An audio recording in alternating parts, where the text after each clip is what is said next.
One of the topic which was there as an objective of this seminar was the space situational awareness, its relevance to the defense utilization and the emerging challenges.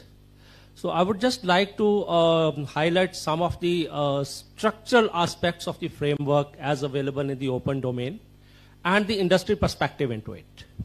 Policymakers, R&D, academia and industry. Where do we start with?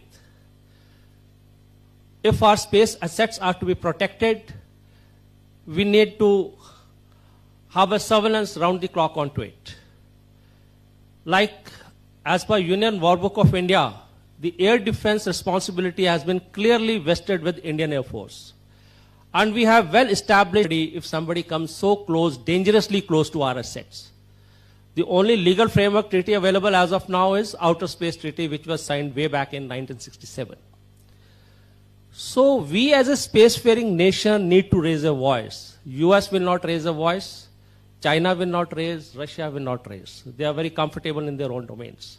So in our own interest, we need to raise our voice at the international forum. So for startups and deep tech startups that took a lot of interest and they have really come up with a very good projects, maybe at TRL 4 or TRL 5 level, but still, as per my knowledge, these startups are still far, far away from receiving bulk production clearances.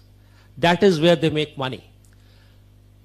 Some of the startups which I know are becoming cash starved and they are looking for a foreign funding, which is a dangerous trend. One side we are looking for the sovereignty of operations, self-reliance, and other side we are allowing our good startups to look out for the foreign funding.